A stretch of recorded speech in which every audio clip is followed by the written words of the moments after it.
Example 1.2. If 10 raised to the power 9 electrons move out of a body to another body every second, how much time is required to get a total charge of 1 coulomb on the other body? Solution. In 1 second, 10 raised to the power 9 electrons move out of the body. Therefore, the charge given out in 1 second is 1.6 into 10 raised to the power minus 9 into 10 raised to the power 9 coulomb.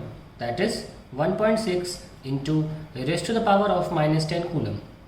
The time required to accumulate a charge of 1 coulomb can then be estimated to be 1 coulomb divided by 1.6 into 10 raised to the power minus 10 coulomb per second equals to 6.25 into 10 raised to the power of 9 seconds. Now, if we divide it into years, we get 198 years, or convert it into years. Thus, to collect a charge of 1 coulomb from a body from which 10 raised to the power of 9 electrons move out every second, we will need approximately 200 years. 1 coulomb is therefore a very large unit for many practical purposes. It is, however, also important to know what is roughly the number of electrons contained in a piece of 1 cubic centimeter of a material. A cubic piece of copper of 1 centimeter side contains about 2.5 into 10 to the raised to the power of 24 electrons. 1.6 Coulomb's law. Coulomb's law is a quantitative statement about the force between 2 point charges.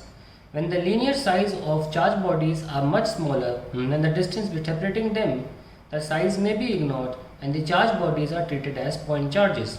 Coulomb measured the force between 2 point charges and found that it varied inversely as the square of the distance between the charges and was directly proportional to the product of the magnitude of 2 charges and acted along the line joining the 2 charges.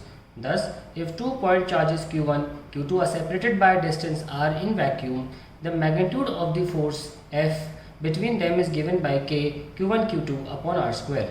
How did Coulomb arrive at this law from his experiments?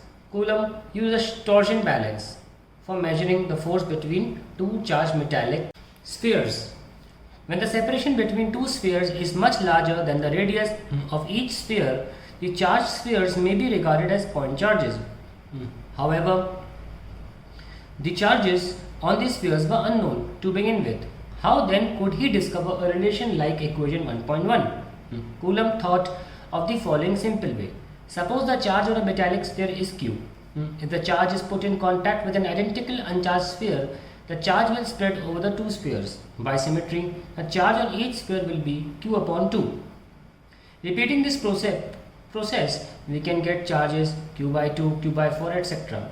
Coulomb varied the distance for a fixed pair of charges and measured the force for different separations. He then varied the charges in pairs, keeping the distance fixed for each other. Comparing forces for different pair of charges at different distances, Coulomb arrived at a relation, equation 1.1. Coulomb's law, a simple mathematical statement, was initially experimentally arrived at in the manner described above. While the original experiment established it at a macroscopic scale, it has also been established down to subatomic level, r 10 power minus 10 meter. Coulomb discovered his law without knowing the explicit magnitude of the charge. In fact, it is other way around. Coulomb's law can now be employed to furnish a definition for a unit of charge.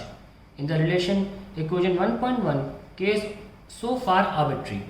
We can choose any positive value of k. The choice of k determines the size of unit of charge. In SI unit, the value of k is 9 billion Newton meter square per coulomb square.